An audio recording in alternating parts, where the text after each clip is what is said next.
नमस्कार दोस्तों, एचपीजीएस जोन में सभी का बहुत बहुत स्वागत है। मित्रों, मैं हरेंद्र आप लोगों के सामने फिर से उपस्थित हूँ ज्योग्राफी के एक नए टॉपिक के साथ। और मित्रों, आज का जो हमारा टॉपिक है वो है पृथ्वी के मंडल, और उसमें हम वायुमंडल भी पढ़ेंगे। आज इस वीडियो में हम पृथ्वी के मंडल और वायुमंडल दोनों टॉपिकों को कवर करेंगे मित्रों, ठीक है। और आप लोग अगर मेरे पिछले वीडियो देखना चाहते हैं तो लिंक डिस्क्रिप्शन में है, वहां से आप लोग पिछले वीडियो भी देख सकते हैं, ठीक है मित्रों। और देखो, ये जो वीडियोज हैं आप लोग देख पा रहे हैं, अभी जो पीईटी की परीक्षा है और यूपीएसआई है उनकी दृष्टि से बहुत महत्वपूर्ण है। आप लोग अपने नोट्स तैयार करते रहिए, परीक्षा के टाइम पे ये आपको काफी हेल्प करेंगे, ठीक है मित्रों। और अगर वीडियोज पसंद आ रहे हैं तो चैनल को सब्सक्राइब भी करते रहें, ठीक है। सब्सक्राइब कर दें चैनल को, लाइक कर दें उसको। अच्छा, और कमेंट के माध्यम से, मैंने कहा जीएस के किसी भी सब्जेक्ट में अगर आप लोगों को प्रॉब्लम है तो मुझे कमेंट के माध्यम से अवगत कराया करें, और कोई भी क्वेश्चन है तो पूछ लिया करें, ठीक है। चलिए, तो फिर हम टॉपिक पर चलते हैं मित्रों। और देखिए, जो मैंने बताया आपको, हमारा पहला शुरुआत है टॉपिक का पृथ्वी के मंडल से, ठीक है। तो देखिए, पृथ्वी के अगर जब भी हम मंडलों की बात करते हैं मित्रों, तो पृथ्वी के जो मंडल मिलते हैं हमको, वो 3 मंडल मिलते हैं। कितने मंडल मिलते हैं? 3 मंडल मिलते हैं, ठीक है। वो कौन कौन से 3 मंडल हैं?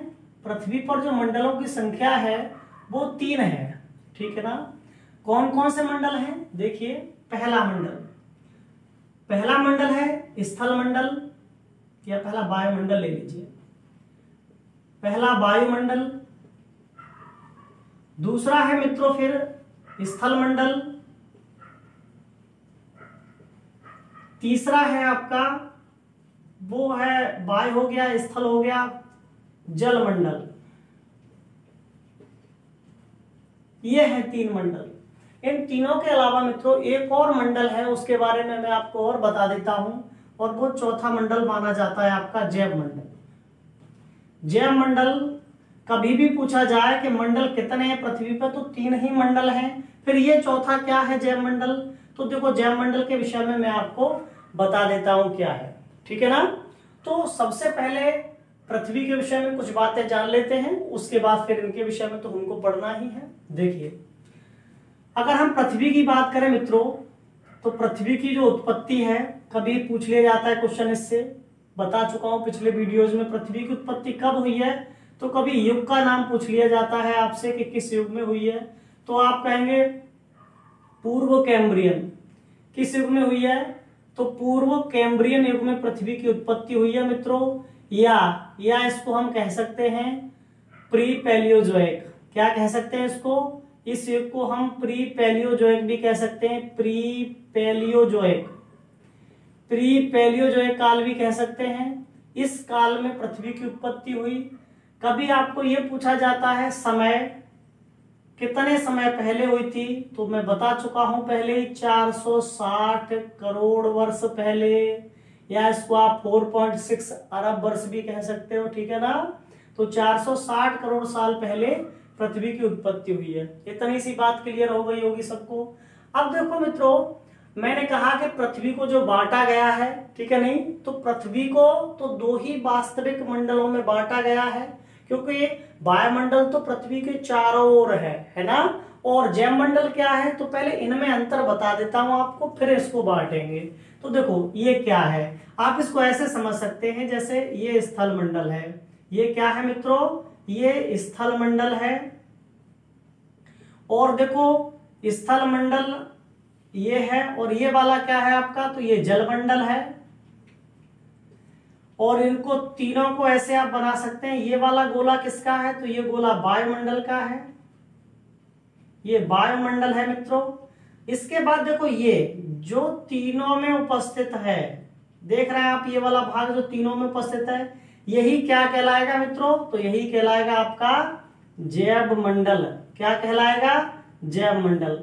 मतलब जैव मंडल का अर्थ होता है जहां पे जीवन है।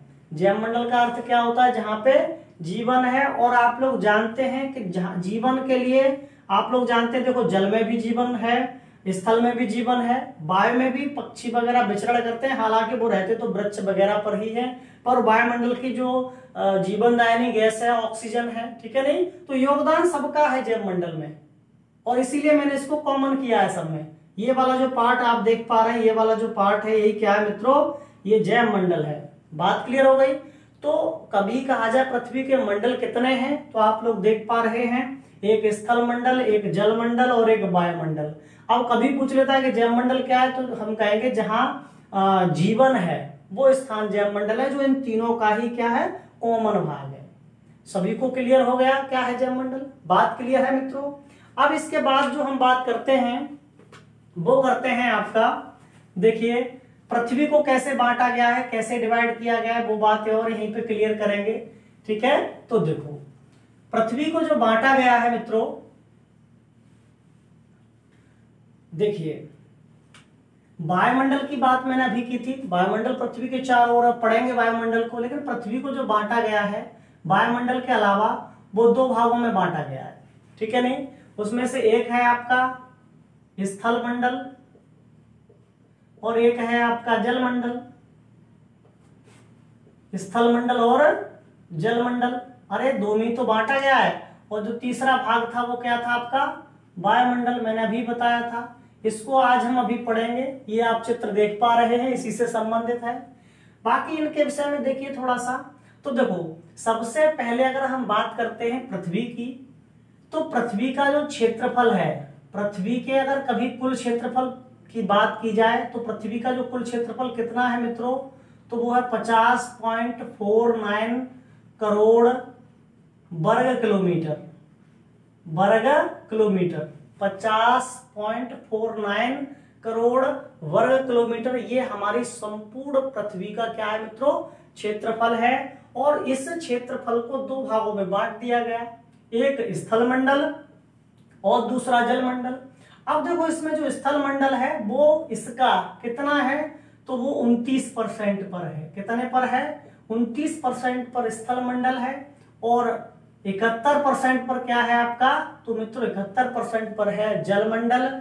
अब अगर कभी स्थल मंडल का क्षेत्रफल पूछ ले अलग से, तो स्थल मंडल का जो क्षेत्रफल होगा वो देखो, अब कभी याद नहीं रहता तो आप इसका लगभग 30% निकाल दो।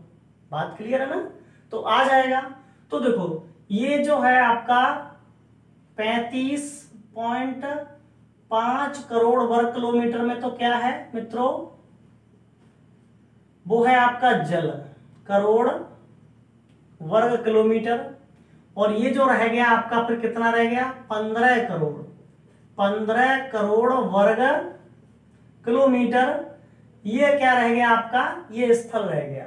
ठीक है नहीं, जब भी हम कैसे कभी देखा होगा आपने विश्व की बात करते हैं मित्रों, तो विश्व यही है। अब इसके बाद इनको भी हम ज्यादा डिटेल पढ़ेंगे, है ना। तो देखो स्थल मंडल जो बांटा गया वो किस में बांटा गया आपका, इसको हम पढ़ते हैं महाद्वीपों के हिसाब से। क्या पढ़ते हैं आप, महाद्वीप पढ़ेंगे। तो इसमें हमको महाद्वीप पढ़ने हैं जिनकी संख्या 7 है। और देखो जलमंडल में पढ़ने हैं तो इसमें हमको पढ़ने होते हैं मित्रों महासागर। क्या पढ़ने होते हैं, महासागर पढ़ने होते हैं।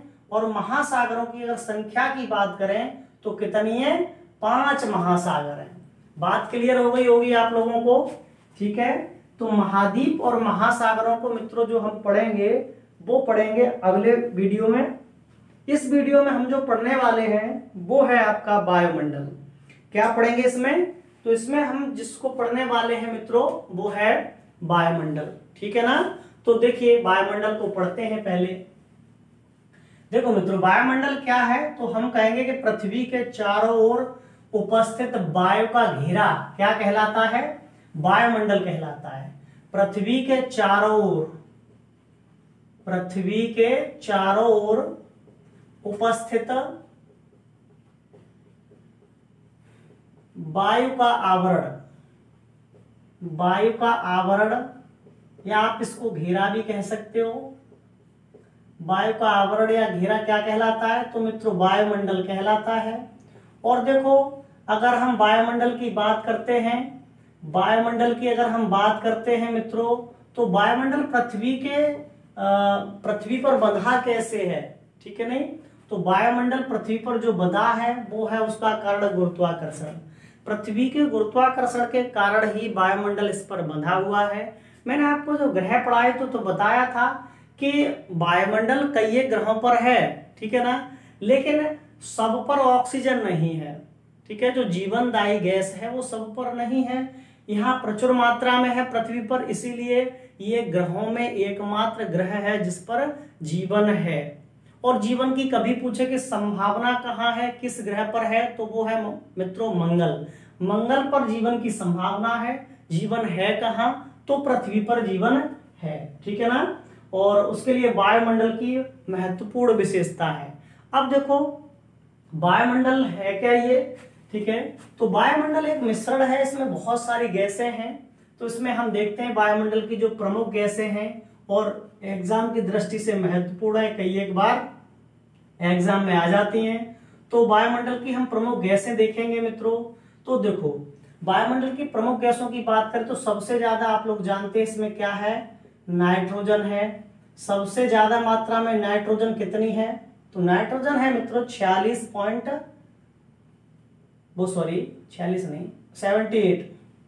78.3% नाइट्रोजन है। दूसरे नंबर पे जो है आपका ऑक्सीजन है, जो जीवनदायिनी गैस है ऑक्सीजन, वो है आपकी 20.98%। अगला है आपका तीसरे नंबर पे जो है वो है आर्गन। इसमें आर्गन वायुमंडल में तीसरे नंबर पर है 0.93% है। चौथे नंबर पर देखो अगर बात करते हैं तो जलवाष्प आ जाती है, और जलवाष्प जिसको आप लोग भाप बोल देते हैं वही है ये देखो ज्यादा कम हो सकती है, ठीक है ना। जैसे ये 0 से 4% तक हो सकती है, और 0 से 4% मैंने इसको इसके नीचे इसलिए लिखा है, कम कहीं कहीं ये 0.8 भी दिया होगा, कहीं कहीं 0.9 भी दिया होगा, ठीक है। उसका कारण है ये उष्ण क्षेत्रों में क्या होगी, ज्यादा मात्रा में होगी, गर्म क्षेत्रों में ज्यादा मात्रा में होगी, और जो ध्रुवीय वाले क्षेत्र हैं उनमें ये कम होगा परसेंटेज इसका। बात क्लियर है, याद रखना इसको। अगला देखिए अगर 5वें नंबर की बात करते हैं तो आपकी हाइड्रोजन आ जाएगी। हाइड्रोजन से पहले कार्बन डाइऑक्साइड रह गया। एक मिनट, इसमें कार्बन डाइऑक्साइड रह गया, कार्बन डाइऑक्साइड आ जाएगी इधर। और जो कार्बन डाइऑक्साइड की मात्रा है वो है मित्रों 0.03%। उसके बाद आपका जो रह गया वो है एक और, इसमें हाइड्रोजन को देख लीजिएगा। तो हाइड्रोजन जो है इसमें क्रम में वो है 0.01%। तो ये कुछ महत्वपूर्ण गैसें हैं आपकी जो एग्जाम की दृष्टि से महत्वपूर्ण है और पेपरों में पूछ ली जाती है, ठीक है मित्रों। अच्छा, ऑक्सीजन को लगभग 21% कह देते हैं, पर उसकी जो वास्तविक स्थिति है वो ये है।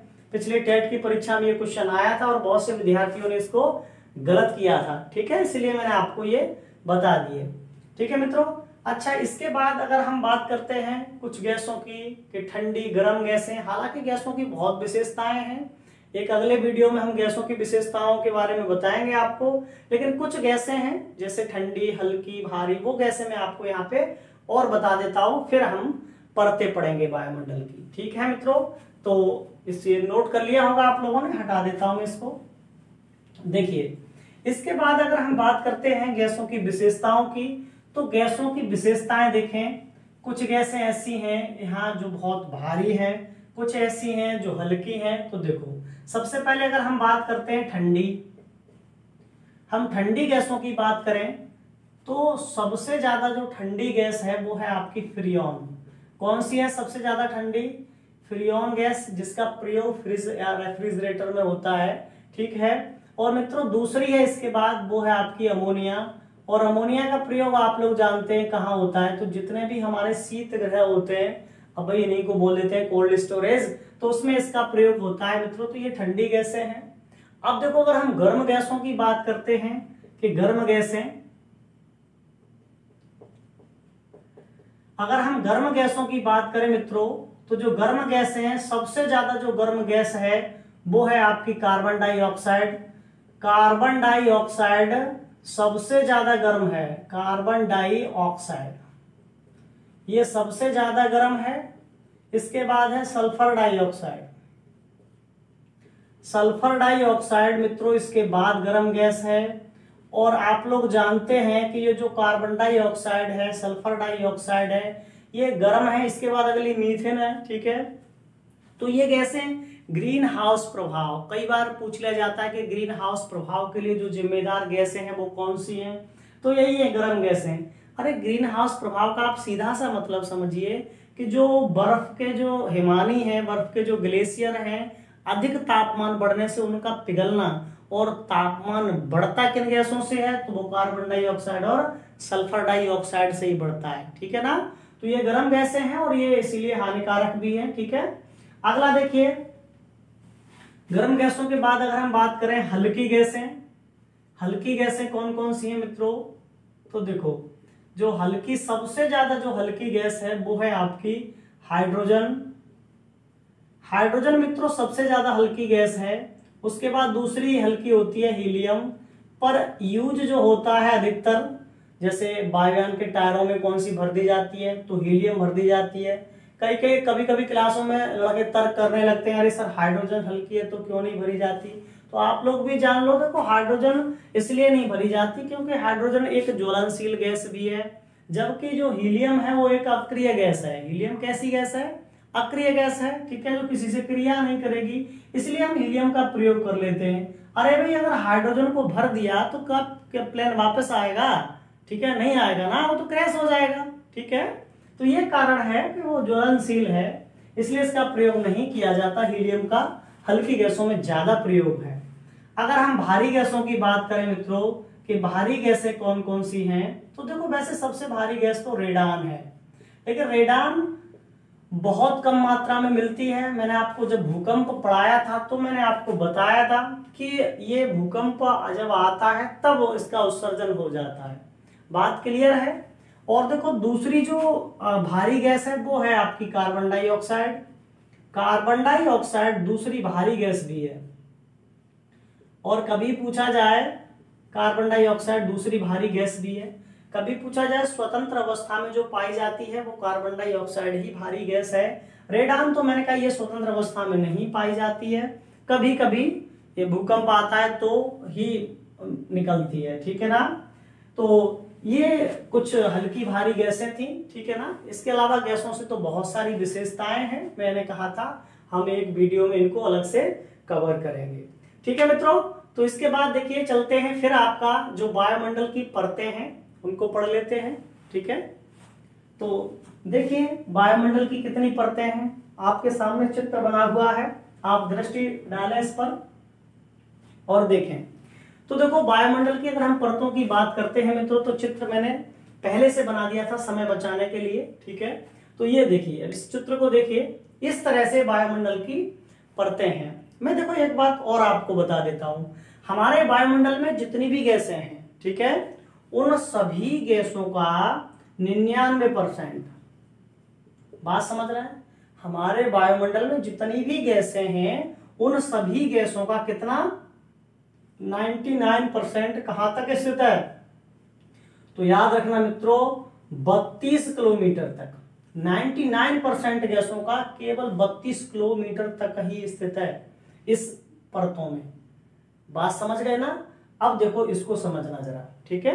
देखो मैंने ये जो चित्र लिया है, सबसे पहले इधर भूमध्य रेखा और भूमध्य रेखा से ध्रुव की दिशा, ठीक है नहीं, अरे ऐसे देख लो, अगर ये पृथ्वी है तो मैंने यहां से, ये भूमध्य रेखा ही तो है ये वाली, इस भूमध्य रेखा से ये ध्रुव है, एक ये ध्रुव है, तो मैंने यहां से यहां मान लो या यहां से यहां, आप लोग मान लो कि मैंने यहां से यहां तक ये वाला दिखाया है, लेकिन इस लाइन को ऐसा कर दिया है, बात ठीक है नहीं। तो इधर ध्रुव आ गया, अरे इस लाइन को ऐसे घुमा दोगे तो इधर ध्रुव आ जाएगा, इधर भूमध्य रेखा, तो वही वाली बात मैंने यहाँ पे ली है, बात क्लियर है।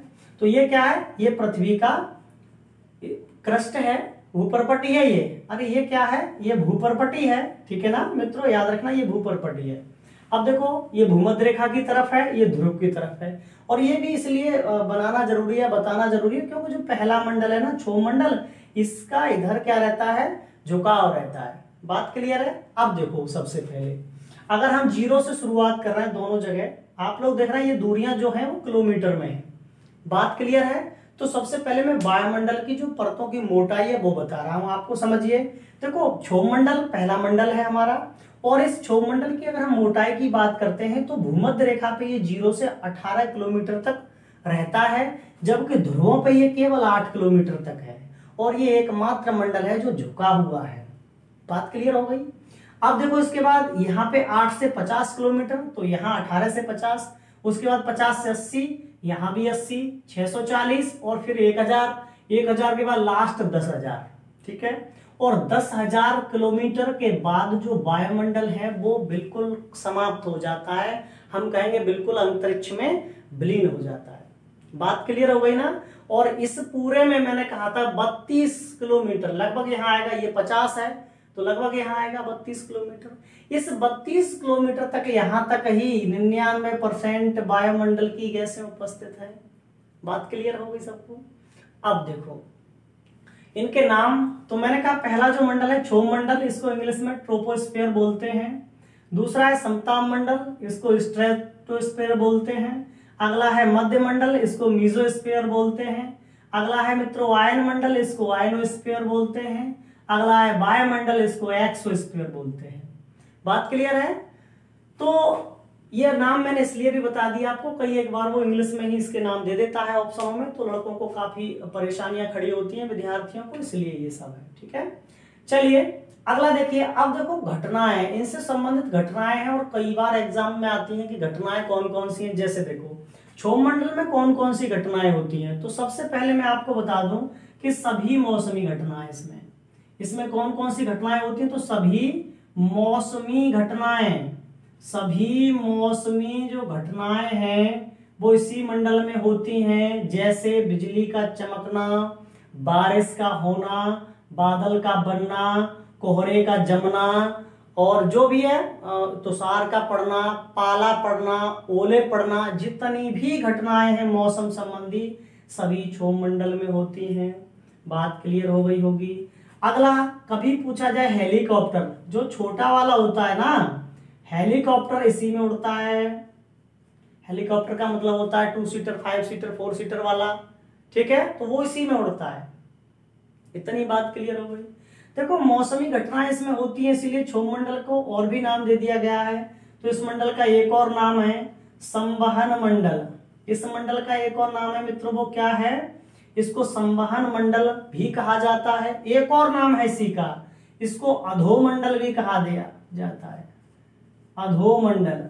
ठीक है, तो याद रखना ये नाम भी दोनों क्षोभ मंडल के ही हैं, कभी कभी ऑप्शन में इनको दे देता है। बात क्लियर हो गई। अब देखो बात करते हैं समताप मंडल की। तो समताप मंडल में जैसे ही हम जाएंगे, सबसे पहले देखो बादल तो यहाँ है नहीं क्योंकि मौसमी घटनाएं इसमें हो रही हैं। तो सबसे पहले हम बात करें वायुयान और जो जेट विमान है, जेट विमान और वायुयान आप लोग जानते होंगे मित्रों। वायुयान सवारी वाला होता है और जेट विमान मालवाहक पौधे होते हैं। आप लोग इनको रॉकेट बोल देते हो, देखा होगा आसमान में उड़ते हुए रॉकेट। ठीक है, तो वायुयान और जेट विमान जो चलाए जाते हैं वो कहाँ चलाए जाते हैं मित्रों, तो समताप मंडल में ही चलाए जाते हैं। इसके अलावा एक और जो महत्वपूर्ण घटना है मित्रों, वो है इसी मंडल में आपकी एक लेयर है। इसी मंडल में आपकी क्या है, इसी मंडल में आपकी एक लेयर है, और वो लेयर क्या है, तो वो है आपकी ओजोन लेयर, ओजोन परत है। क्या है ये मित्रों, तो ये है आपकी ओजोन परत। ठीक है, आप लोग देख पा रहे होंगे, ये आपकी ओजोन परत है। ठीक है, तो ओजोन परत भी इसी में स्थित है। अच्छा, वैसे इस मंडल को ओजोन मंडल भी बोल देते हैं, कई एक बार इसको ओजोन मंडल कह देते हैं। ठीक है ना, पर याद रखना समताप मंडल में ही ओजोन मंडल है जहां ओजोन परत स्थित है। कभी कभी पूछता है इसकी ये दूरी क्या है, कितने में रहती है ये। ठीक है, तो ये 15 से 35 किलोमीटर के बीच में है। वैसे 20 से 50 ही मिल जाता है आपको ऑप्शन में, लेकिन ना हो तो आप 15 से 35 वास्तविक इसका मंडल रहता है। कितना रहता है, 15 किलोमीटर से 35, 15 से 35 के मध्य में स्थित है आपकी ओजोन परत। ठीक है, अच्छा चलिए ओजोन परत की बात की तो मैं आपको कुछ पॉइंट ओजोन परत से बता देता हूं मित्रों, इसके बाद फिर हम आगे पढ़ेंगे, कंटिन्यू करेंगे। ठीक है, तो देखिए ओजोन परत की बात करते हैं तो मैं यहां लिख देता हूं, आप यहां से देख लेना इसको। ओजोन परत क्या है, ठीक है, तो सबसे पहली बात सबसे पहली बात तो ये है कि ओजोन ये परत बनी कैसे है, किससे स्थापित हुई है। तो ओजोन परत क्या है, तो ये O3 है। ओजोन परत क्या है मित्रों, O3 है। और आप लोग जानते हैं O2 क्या होता है, ऑक्सीजन। तो हम ये कहेंगे ये क्या है ओजोन परत, तो मित्रों ये ऑक्सीजन का ही सघन रूप है। ऑक्सीजन का ही ये सघन रूप है। सघन का मतलब होता है घना रूप। अरे ना O2 थी, अब यहाँ O3 हो गई, ठीक है नहीं, तो ये सघन रूप हो गया। ठीक है, इतनी बात क्लियर हो गई। अब देखो, अगर हम बात करते हैं इसके खोजकर्ता कौन है, कब पता चला इसके विषय में, तो ओजोन परत के जो खोजकर्ता हैं वो हैं हेनरी और चार्ली। हेनरी और चार्ली ये दो वैज्ञानिक थे फ्रांस के। कहाँ के थे, फ्रांस के दो वैज्ञानिक थे। इन दो वैज्ञानिकों ने 1913 ईस्वी में, कब इसका पता किया था मित्रों, तो 1913 ईस्वी में पता चला है आपका ओजोन परत का। बात क्लियर हो गई। अगला देखो, अब अगर हम बात करें कि ये इसकी मोटाई कितनी है या किसमें मापी जाती है, तो देखो सबसे पहले आकृति।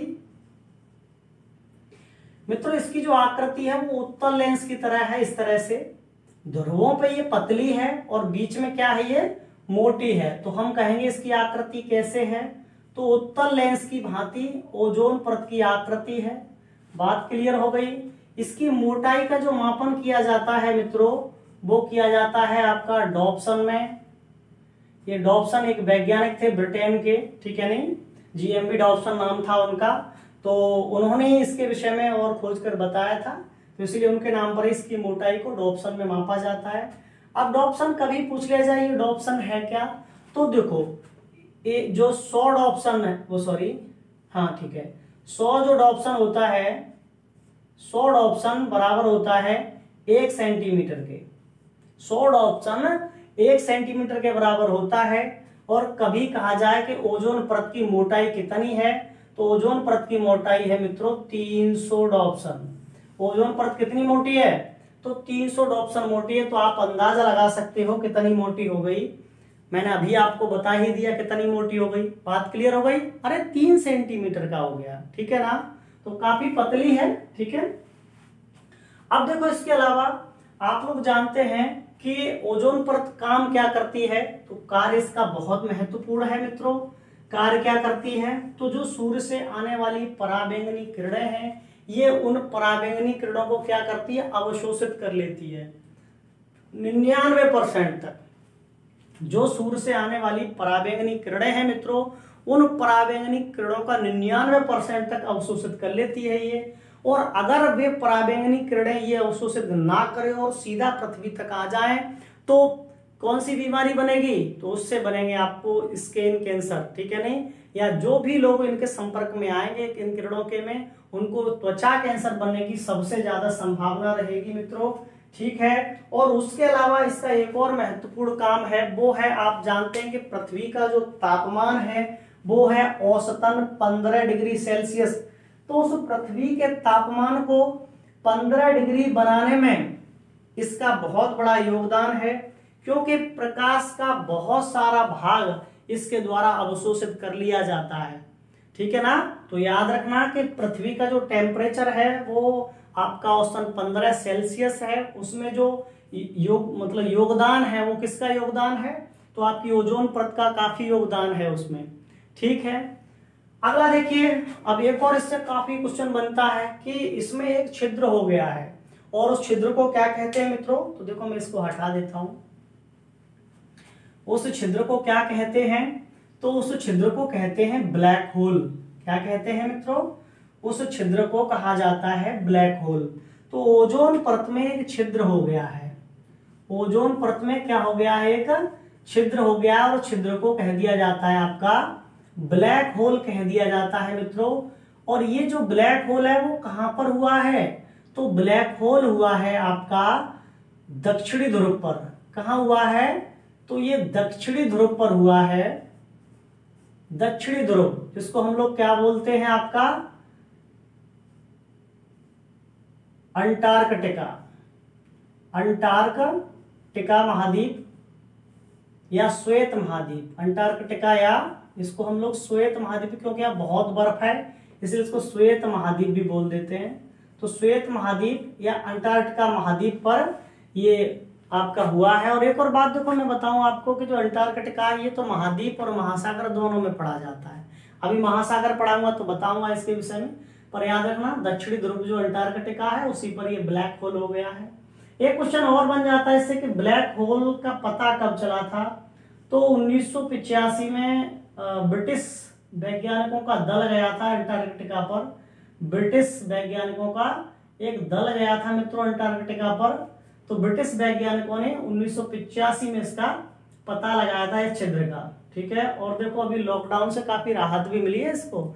ये अभी 2 बार लॉकडाउन हुआ, पिछली वर्ष हुआ और अभी इस वर्ष ये लॉकडाउन हो गया, तो उसमें काफी ज्यादा मात्रा में ये अभी दिख भी नहीं रहा है। तो लग रहा है कि अब ये जो है मामला इसका ठीक है ना। अच्छा एक और देखो, कभी कभी ये पूछ लेता है कि ओजोन जो गैस होती है उसका रंग कैसा होता है। तो आपको ये भी इंपॉर्टेंट है, याद रखना इसको। ओजोन जो गैस है इसका कभी पूछ ले रंग, तो याद रखना नीला होता है। इसका रंग कैसा होता है? नीला होता है। दूसरा इससे एक और क्वेश्चन बनता है, ये ओजोन गैस निकलती किससे है? ऐसा कोई यंत्र है जिससे ये निकलती हो? तो वो आप लोग जानते होंगे, जो फोटोस्टेट मशीन होती है, जीरोक्स मशीन बोलते हैं जिसको, ठीक है ना। ये जीरोक्स मशीन से या जिसको कहेंगे फोटोस्टेट मशीन से निकलती है। जो फोटोस्टेट मशीन है उससे निकलती है ओजोन गैस, उत्सर्जित होती है। और फिर पूछता है कि इसको जो ओजोन परत है उसको क्षति कौन सी गैस पहुंचाती है? तो क्षति पहुंचाने वाली क्षति जो पहुंचाती है वो पहुंचाती है आपकी CFC जो है क्लोरोफ्लोरोकार्बन। अभी मैंने कहा ये ब्लैक होल हुआ है मित्रों, तो ब्लैक होल का जो बहुत बड़ा कारण है वो क्या है आपकी? ये CFC है, क्लोरोफ्लोरोकार्बन। और कभी पूछा जाए ये कहां से आती है, तो ये आपकी निकलती है AC और फ्रिज से। ये कहां से निकलती है? तो ये AC एयर कंडीशनर, ये AC एयर कंडीशनर, और क्या होता है आपका फ्रिज। और मित्रों फ्रिज को क्या बोलते हैं?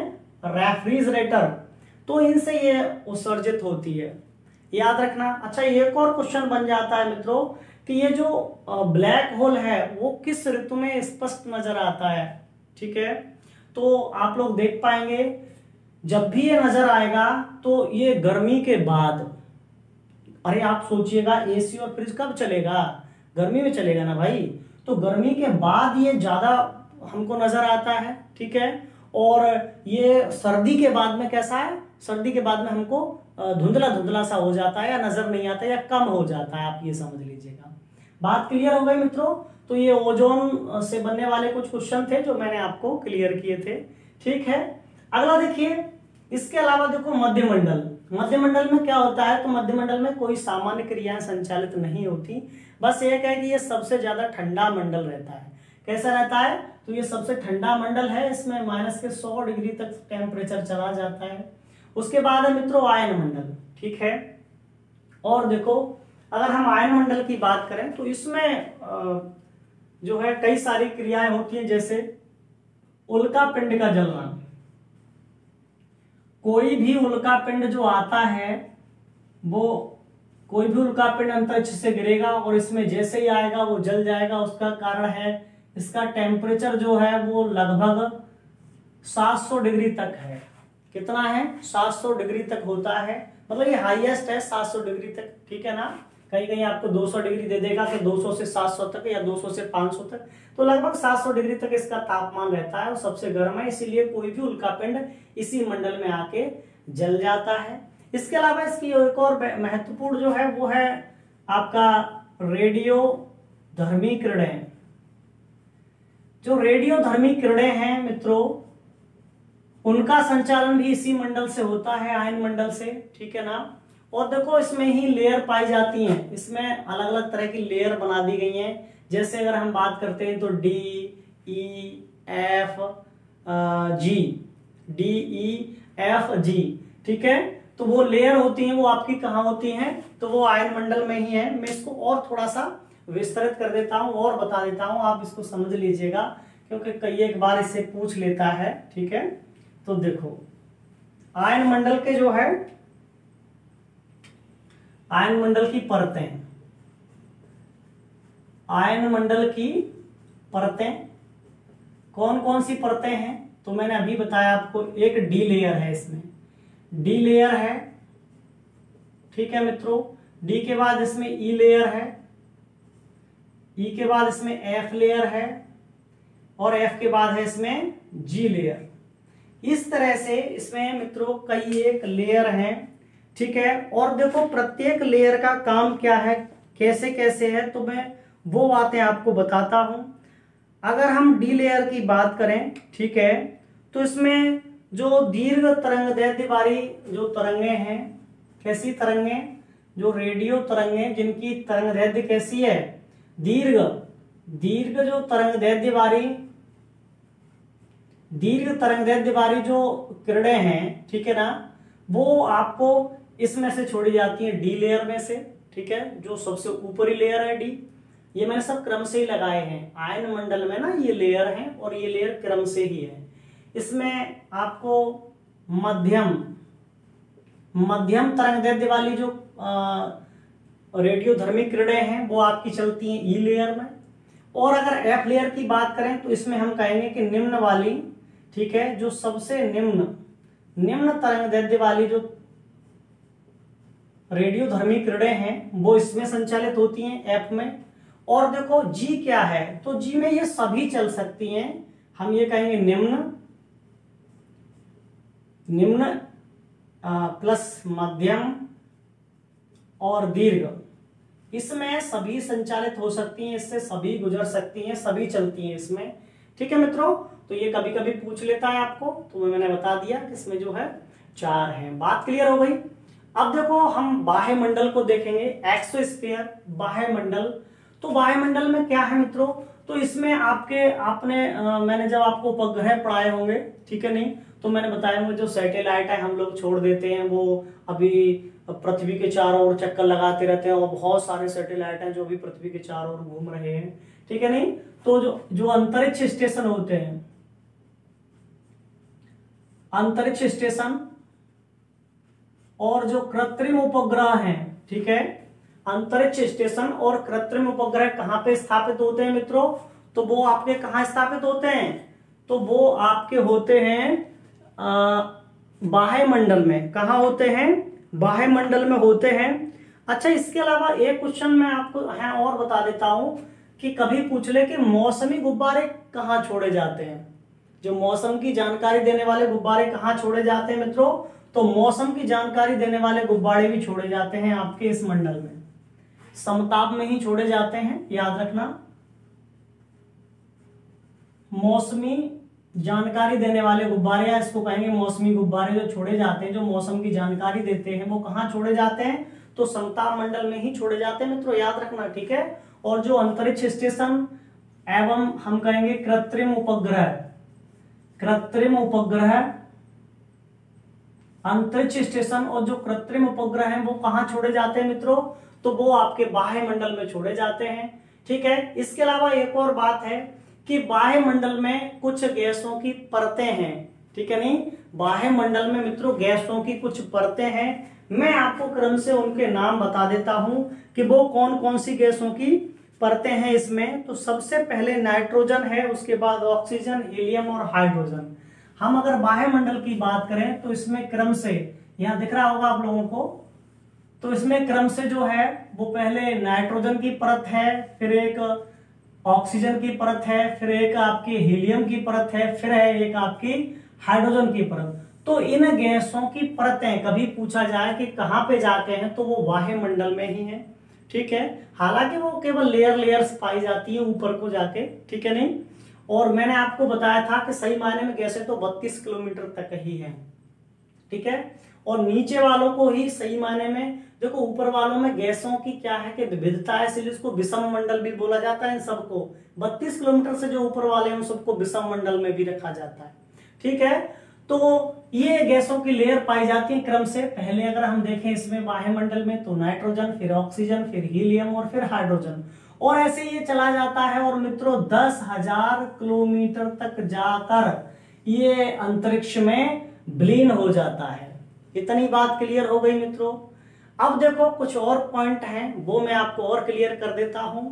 वो ये है, कभी पूछा जाए तापमान के विषय में कि ऊपर जाने पर तापमान में क्या होगा, तो देखो ये जो घटना है तापमान वाली मित्रों, वो है आपकी, सबसे पहले क्षोभ मंडल की बात करेंगे। अगर हम तापमान देख रहे हैं तो देखो तापमान जब भी हम देखते हैं इसका क्या रहता है, तो क्षोभ मंडल की अगर बात करें तो 165 मीटर अगर आप ऊपर की तरफ जाएंगे तो तापमान में 1 सेल्सियस की क्या होगी, कमी आ जाएगी। 1 सेल्सियस की तापमान में कमी आती है। ठीक है, पृथ्वी के अंदर जाने पर तापमान क्या होता है मित्रों, बढ़ता है 1 सेल्सियस, और ऊपर जाने पर तापमान क्या होता है, तो कम होता है। ठीक है, पृथ्वी के अंदर कितना जाए तो तापमान 1 सेल्सियस बढ़ जाएगा, तो पता होगा सभी को 32 किलोमीटर है ना, और यहाँ पे कितना जाए, वो सॉरी 32 मीटर, और यहाँ पे कितना जाए, 165 मीटर जाए। ठीक है, इसके बाद देखो ये घटना केवल संचालित होती है आपकी क्षोभ मंडल तक।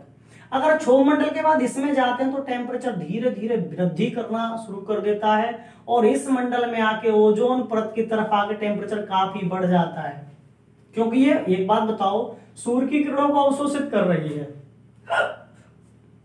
सॉरी, बात क्लियर हो गई, ये सूर्य की किरणों को अवशोषित कर रही है, तो आप लोग समझ सकते हैं कि यहाँ टेम्परेचर बढ़ जाएगा, तो यहाँ तापमान बढ़ जाता है। लेकिन जैसे ये मंडल क्रॉस होता है आपका समताप मंडल, मध्य मंडल में तापमान अचानक से बहुत तेजी से गिर जाता है नहीं, और गिरने के बाद फिर से लगातार बढ़ जाता है। तो ये घटना रहती है मित्रों, याद रखना इसको। 1000 किलोमीटर पर अगर हम इसको पूरे को देखें तो 1000 किलोमीटर तक, ठीक है, अगर हम 1000 किलोमीटर तक इसका औसतन तापमान देख लें, 1000 किलोमीटर तक जो औसतन तापमान है इसका, वो घटता है कि बढ़ता है, क्या होता है, तो 1000 किलोमीटर तक 6.5 सेल्सियस तापमान में कमी आ जाती है। औसतन क्या आ जाती है, 6.5 सेल्सियस तक की कमी आ जाती है मित्रों। ठीक है, तो ये आपका वायुमंडल की परतें थी, और इससे बनने वाले जो क्वेश्चन थे मैंने लगभग सभी कवर किए, और मुझे उम्मीद है कि आपको ये क्लास भी अच्छी लगी होगी। अगर क्लास अच्छी लगी हो मित्रों तो चैनल को सब्सक्राइब कर लें, मित्रों को भी करवा दें, ठीक है, और इसको शेयर करें, ठीक है नहीं, और लाइक भी करते रहें। ठीक है मित्रों, तो मिलते हैं अगले वीडियो में, तब तक आप लोग अपने अध्ययन कार्य में सुचारू रूप से लगे रहें, क्योंकि अभी पेट का एग्जाम होगा। देखो अभी जैसे कोरोना का चरम था ना, कोरोना का पीक था, ऐसे ही अब एग्जामों का पीक आएगा। ठीक है, और लगातार एग्जाम आएंगे, इसीलिए आप लोग पढ़ाई में बिल्कुल भी रियायत ना बरतें और लगातार अध्ययन में जुटे रहें। ठीक है मित्रों, तो मिलते हैं अगले वीडियो में, तब तक के लिए जय हिंद, जय भारत। पढ़ो पढ़ाओ, लाइव बनाओ, HP GS जोन।